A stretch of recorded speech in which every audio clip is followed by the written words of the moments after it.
С именем ученого-генетика Николая Ивановича Вавилова связано величайшее открытие в области растениеводства России.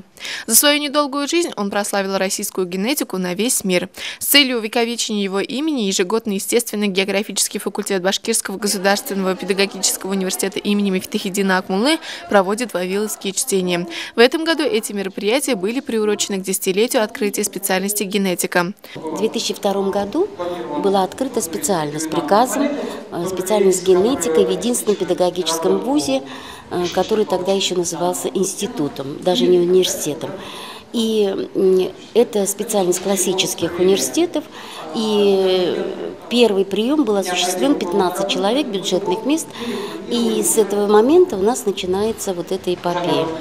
В нашем университете это 16-е же вавиловские чтения, которые ежегодно мы проводим для того, чтобы отдать дань уважения перед величием этого исследователя. Поздравить родную кафедру с юбилеем пришли выпускники и преподаватели, нынешние студенты. Первый выпуск специалистов-генетиков состоялся всего 5 лет назад, но среди них уже есть кандидаты наук.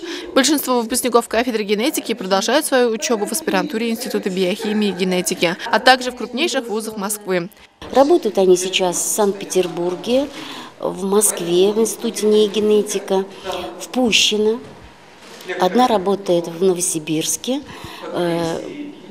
двое у нас на кафедре из этого выпуска, и в сельхозинституте, в Башкирском научно-исследовательском институте селекции и семеноводства и Институте биохимии и генетики Уфимского научного центра Российской академии наук. Ежегодно специальность генетика продолжает быть самой популярной среди абитуриентов нашего вуза. Мы – первый педагогический вуз республики, в котором готовят специалистов в этой области.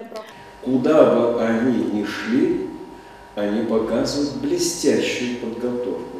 Я не боюсь этого слова. Блестящую. Я принимаю все экзамены, выпускные и вступительные в аспирантуру, и могу еще раз поблагодарить всю кафедру и естественно-географический факультет за прекрасное базовое образование.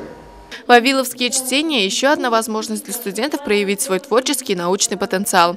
Каждый год студенты, чьи работы признаются самыми успешными, становятся лауреатами именной стипендии. 10 лет для кафедры не так уж и много. Но, как известно, о результативности работы говорят успехи выпускников. И они у нас есть. Вчерашние студенты, молодые ученые России, еще не раз прославят свой родной Башкирский государственный педагогический университет имени Мифтахиддина Акмуллы.